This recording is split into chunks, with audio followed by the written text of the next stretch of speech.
오늘도 복되고 즐거운 하루 되시기를 주님의 이름으로 축원합니다. 출애굽기는 크게 두 부분으로 나눌 수가 있습니다. 1장부터 18장까지는 이스라엘 백성들이 출애굽해서 하나님의 산 시내 산에 도착하는 여정을 일부라고 한다면은 19장부터 40장까지는 시내산에서 하나님의 율법을 받고 그 율법의 내용대로 성막을 완공하는 내용이 2부라고 할 수 있습니다. 그런 측면에서 오늘 본문은 2부의 시작점이죠. 하나님께서 이스라엘 백성들에게 율법을 주시기 전에 하시는 당부의 내용들을 담고 있습니다. 하나님께서 시내산에서 이스라엘 백성에게 율법을 주시잖아요. 근데 그 율법을 주시기 전에 이스라엘 백성들이 먼저 기억하고 깨우치기 원했던 내용이 있습니다. 그것이 무엇이냐면은 바로 하나님께서 베푸신 은혜가 무엇인지를 이스라엘 백성들이 알기를 원하셨어요. 4절 말씀을 보시면은 내가 애굽 사람에게 어떻게 행하였음과 내가 어떻게 독수리 날개로 너희를 업어 내게로 인도하였음을 너희가 보았느니라. 이스라엘 백성이 출애굽하는 그 과정을 보면은 10가지 재앙이 있었고 홍해의 기적이 있었고 홍해 물에 애굽 군대가 또 다 수장되고 또 광야의 길을 가는 동안에 불기둥과 구름기둥으로 보호하시고 물을 주시고 여러 가지 은혜를 베푸셨죠. 아말렉과의 전투에서도 승리하게 하시고 그런 이 여정은요 하나님의 은혜와 도우심으로 이루어져 있습니다. 그러니까 이스라엘 백성들이 그 율법을 받기 전에 하나님은 내가 은혜 받은 존재구나 라는 것들을 알게 하신 거예요. 그래서 하나님이 이스라엘 백성에게 성경 본문을 보면은 반복적으로 많이 나타나는 표현 중에 하나가 무엇이냐면은 나는 너희를 애굽 땅에서 건져낸 여호와니라 라는 표현이 많이 나오죠. 이 말이 의미하는 바는 무엇입니까? 하나님께서는 이스라엘 백성에게 은혜를 베푸셨고 그 은혜를 베푸셨기 때문에 율법을 요구하실 수 있는 충분한 자격이 있는 분이시다 라는 것들을 이야기하는 것이죠. 사실 하나님께서 구원해 주신 것만 하더라도 하나님께서 인간에게 율법을 요구하실 근거가 충분히 있지 않으십니까? 근데 하나님은 은혜를 주실 뿐만이 아니라 사실 보면 하나님께서 항상 먼저 우리에게 다가오셨어요. 아담과 하와가 범죄했을 때도 그렇고 아브라함에게 다가올 때도 그렇고 하나님이 먼저 우리에게 오심으로 하나님과 우리와의 관계가 시작됐던 거죠. 그러니까 하나님은요 항상 먼저 우리에게 찾아오셔서 은혜를 베푸시고 그 은혜 가운데 우리가 하나님과 관계 맺도록 하셨다라는 것입니다. 그 관계 속에서 하나님이 요구하시는 게 사실은 율법인데 이 율법을 요구하실 근거가 하나님께 충분히 있다라는 것들을 이해해야 한다는 것이죠. 여러분 그러면 하나님이 요구하시는 그 율법의 핵심은 무엇입니까? 핵심은 순종하면 축복을 받고 불순종하면 심판을 받는다는 내용이에요. 5절 6절 말씀 한번 같이 읽어볼까요? 시작. 세계가 다 내게 속하였나니 너희가 내 말을 잘 듣고 내 언약을 지키면 너희는 모든 민족 중에서 내 소유가 되겠고 너희가 내게 대하여 제사장 나라가 되며 거룩한 백성이 되리라. 너는 이 말을 이스라엘 자손에게 전할지니라. 율법의 기본적인 정신은 순종과 불순종에 대한 언약입니다. 그러니까 순종하면 축복을 받고 불순종하면 심판받는 거죠. 성경에 나타나는 그 중요한 사상 중에 두길 신학이라는 게 있어요. 우리에게 두 길이 놓여져 있다는 거죠. 순종의 길과 불순종의 길. 순종하면 축복을 받고 불순종하면 저주를 받는 것인데 나중에 보면 이스라엘 백성들이 이것을 퍼포먼스로도 하나님이 나타내게 하십니다. 그리심 산에 서서 순종을 선포하고 에발산에 서서 불순종을 선포하고 그래서 순종하면 축복이 주어지고 불순종하면 저주가 지어지는 것들을 통해서 이스라엘 백성들에게 기억하게 하신 거예요. 하나님의 율법에 순종한 삶으로 나아가라. 이것들을 하나님이 얘기하시는 거죠. 그러면 하나님은 왜 우리에게 율법을 순종하라고 하실까요? 그 이유는 바로 하나님의 공의의 성품을 근거로 하고 있습니다. 여러분 하나님은 우리를 사랑하시고 우리에게 복 주시고자 하십니다. 그런데 하나님은 공의로우신 분이시기 때문에 그냥 마구잡이로 막 복을 주실 수 있는 분이 아니시라는 거예요. 그러니까 축복을 우리에게 주실 수 있는 어떤 근거가 필요한데 그 근거가 무엇이냐면 우리의 순종이라는 것입니다. 여러분, 만약에 하나님이 아무런 근거 없이 축복을 주시면 어떻게 됩니까? 하나님께서 주시는 그 축복을 우리가 받으면서도 그것이 어떤 의미인지, 어떤 가치가 있는지를 알지 못하게 되는 거죠. 그래서 마치 우리가 아이에게 뭔가 선물을 주고 싶을 때 일부러 심부름을 시킬 때 있지 않습니까? 그래서 심부름을 하거나 아니면 엎드려 절을 시키거나 그걸 근거로 막 이렇게 용돈을 주거나 이런 것처럼 하나님은 우리에게 복을 주시고 싶으신데 그 복을 줄 수 있는 근거로 우리의 순종을 요구하신다는 거예요. 여러분, 그래서 그 순종의 내용을 보면은 두 가지를 약속하셨죠. 5, 6절에 보면은 첫 번째는 모든 민족 중에서 하나님의 소유가 되게 하는 것, 택함 받는 것이고, 두 번째는 하나님의 제사장 나라, 거룩한 백성이 되게 한다는 것입니다. 하나님의 소유가 된다는 것은 이제 왕의 어찌 보면은 공주, 아내가 되는 것이죠. 하나님처럼 여김을 받는 거예요. 제사장 나라가 된다는 의미는 무엇입니까? 여러분, 제사장은 어떤 역할을 해요? 생명과 죽음을 통해서 다른 대상을 살려내는 역할을 하는 것이지 않습니까? 그러니까 모델링의 역할을 하는 거예요. 모든 민족을 구원하기 위해서 중보하고 죄사함을 얻게 하는 그 역할을 하기 위해서 하나님이 이스라엘 백성들을 택하셨다라는 것입니다.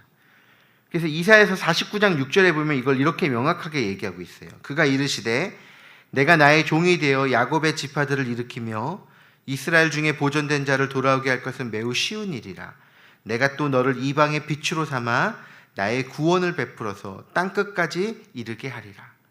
하나님께서 이스라엘 백성을 모델로 탁 택하셔서 그들을 구원하시는 것들을 통해서 온 이방에 하나님의 구원을 알리게 하는 이방의 빛으로 삼았다라는 것이죠. 신약 시대에 와서는 이 의미가 조금 더 분명해졌습니다. 베드로 전서에 보면은 너희는 거룩한 제사장이요라고 얘기했죠. 성도는요, 하나님께 부르심을 받은 자이자 보냄 받은 자입니다. 나를 통해서 생명을 살리는 역할을 하라고 우리를 보내셨다는 거죠. 그래서 이러한 하나님의 말씀 앞에 이스라엘 백성들은요, 순종을 결단했습니다. 8절 말씀입니다. 백성이 일제히 응답하여 이르되 여호와께서 명령하신 대로 우리가 다 행하리이다. 모세가 백성의 말을 여호와께 전하매. 여러분, 하나님의 명령, 순종에 대한 명령 앞에 백성들이 다 지키겠습니다. 내가 이것들을 다 행하겠습니다. 라고 이야기를 했습니다. 근데 사실 조금 더 솔직하게 이야기하면은 사실 우리는 행할 수가 없어요. 우리 힘과 능력으로는. 하나님, 내가 할 수 있는 최선을 다하겠습니다. 라고 하는 것이 어찌 보면은 우리가 할 수 있는 최고의 답인 것 같습니다. 왜냐하면요, 우리가 지키고자 해도 하나님의 은혜가 없으면은 우리는 지킬 수조차 없기 때문입니다. 하나님의 은혜가 없으면 한순간도 설 수 없는 존재라는 거죠. 율법을 지키는 것도 마찬가지입니다. 하나님의 은혜가 없으면 내가 율법을 지키고자 해도 지킬 수가 없는 거예요. 그렇게 우리에게는 두 가지 태도가 필요합니다. 첫째는 하나님, 저는 아무것도 제 힘으로 할 수 없는 죄인입니다. 그리고 그러나 그런 죄인에게 하나님께서 능력을 주시고 은혜를 베푸시면 내가 모든 것을 감당할 수 있습니다. 라는 이런 겸손한 고백으로 나아가야 되는 것이죠. 하나님께서는요, 이스라엘 백성들에게 율법을 주시기 전에 그들의 어떤 결단의 내용을 들으시고 그들에게 요구하시는 것이 있습니다. 그것이 무엇이냐면은 옷을 빨고 산 경계를 침범하지 말고 성결할 것을 요구하셨습니다. 여러분, 왜 하나님께서 이것을 요구하시냐면은 하나님의 임재가 이제 이 시내산에 나타날 것인데 하나님은 거룩한 분이시기 때문에 죄인인 인간이 하나님 앞에 나아가게 되면은 죽을 수밖에 없기 때문이에요. 그런 하나님 앞에 유일하게 설 수 있는 존재가 누구입니까? 오늘 본문에 보면 모세가 그런 존재로서 나아갑니다. 어찌 보면 이 모세는요, 하나님의 율법의 대리 수여자죠. 왜 모세만 부르실까? 인간이 죄인이기 때문에 하나님 앞에 설 수 없는 것이 그 이유입니다. 하나님과 인간 사이에 지금 모세는 중보자로서 서 있는 거예요.